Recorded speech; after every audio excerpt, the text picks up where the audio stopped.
Have you tried George's beers yet? You never brought any, did you? No, I didn't. This is the American craft beer experience, Yes, not the British. Not a British Japanese craft beer Right. experience. Yeah, no limeys allowed. No limeys and no Japanese apparently. Yeah. But we're working on it. Alright. So that maybe this will change. So Yes. we'll see next year. Maybe next year we can have a little collaboration. Yeah. That'd be interesting. What would you guys make with each other if you could? What wouldn't we make? What wouldn't we make? Beautiful babies. I'm just saying. Look at the two of us. They'd be very round Stunning babies. babies. Very bouncy babies. Babies that are making beer the second they can walk. Wait, I'm pretty sure. question. I mean, you guys are both about styles. You guys are like stylist purists from there. How do you guys I don't know feel about purists, but Right. how do you feel about America was changing into this weird jumbo of like just throw anything in the pot to make gummy bears? If it's well made, then that's great. Well, there was a post by George was like Imperial Oh, Buttermilk Shake, what was that? Imperial Stout IPA. What is America becoming into with like beer in general? Like the weirdness of it. Right. nice loaded questions you have to answer very Well, carefully. but I think, it's great to be creative. Mhm. If the result is good, then Mhm. fantastic. If the result falls on its face, so be it.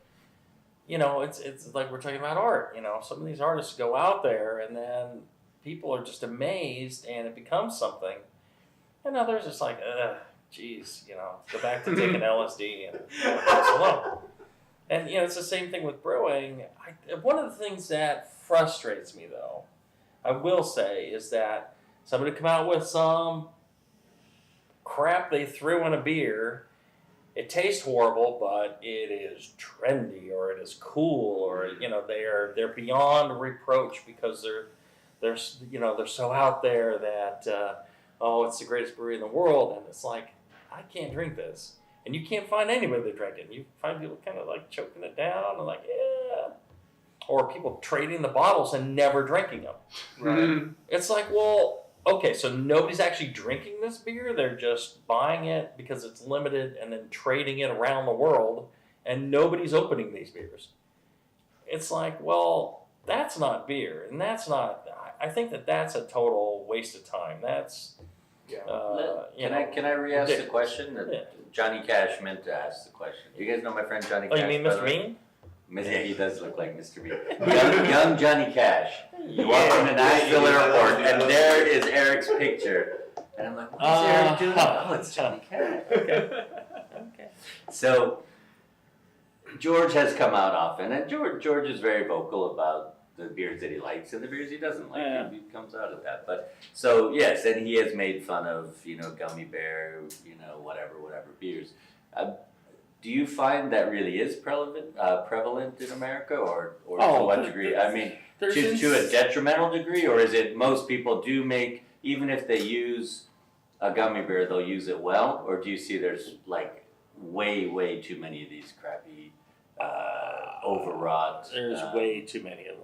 There's stuff with just garbage thrown in and people doing really insane things and not doing them well. And it's all about the marketing. It's all about the trendy. It's all it's like, well, Which is exactly what craft beer started out to not be, right? Because big beer was all about marketing, and craft beer started out to be like flavor over marketing and people over marketing, and it's sort of going back that way a little bit. Yeah, I would agree with that. Yeah. That's a really good point you made, George, and it's a point people don't make often enough, that kind of craft did start as an antidote to too much marketing and buying Super Bowl commercials for millions of bucks. Right. And now it has become, some of the smaller breweries get away with marketing by making crazy beers or crazy cans. But the bigger breweries, we were talking about that earlier with Jamil and Andy, that they're kind of forced to put their money into marketing because they have no choice. Right. They were making so much beer, they're so big now.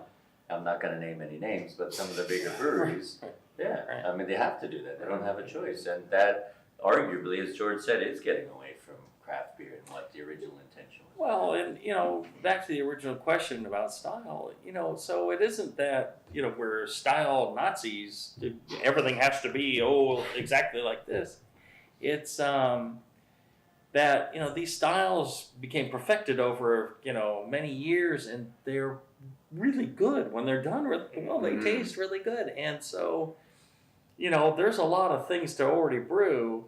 And it's okay to do stuff outside of the styles, but if you can't master the basic styles, then you're going off creating something new.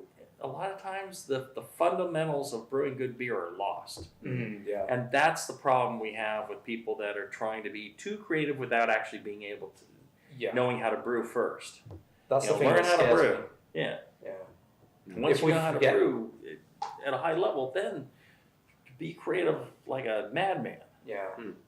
And I'm okay with innovation and new styles and stuff, as long as we don't forget how to make a pale ale, how to make a lager, how to do these beers that have been stood the test of time, rather than just some Instagram photo or new trend that would maybe be a flash in the pan or not. As long as we don't forget that, then I'm fine with it. I personally don't really dig the whole New England IPA thing, but the way the market is, I have to make them.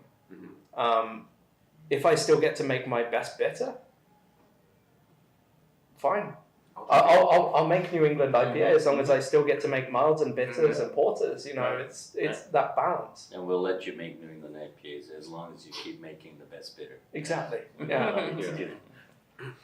So Jamil was talking about art and the fundamentals of that. I think I often, when I'm talking to people and trying to educate them about what does craft beer mean, I talk about music, because I think that's a big part of that also. Yeah, people can start making crazy avant-garde music, but if you don't have a basis, it's just noise. In music, it is just noise, and it's jerking off. It really is. And this is appropriate for this conversation because I know George hates jazz, absolutely hates jazz. And I just feel like he hasn't heard good jazz because, and jazz is probably the worst genre for that. People just masturbating all over the stage. It's just brutal. Yeah. But when people are I good, think you've gone to different jazz venues. Did you see jazz? You saw jazz at Sexy Cat or somewhere else? It was called Jazz Hounds. Jazz at Sexy Cat. But jazz is the worst. I really do love jazz. And Mookie, the brewer at Devilcraft, he does also. We grew up listening to it together. And that's my phone, by the way. There's such a difference. I mean, people who had, often the ones who had classical training were the ones who actually went to music school. And so they're great musicians, and then they learn jazz, and then they improvise from there. And as Jamil said, is that you have this base, and then you're playing off this great foundation. Exactly. All music has a certain foundation that is fundamental to music that is enjoyable. To humans. Certain amount of notes and rhythms and how those blend together, and then once you know the fundamentals, it's the same with beer. Like, if you can make every style within this book, you can make every new style that comes along. And probably make it better. Yeah, absolutely. Right. Yeah. What do you think?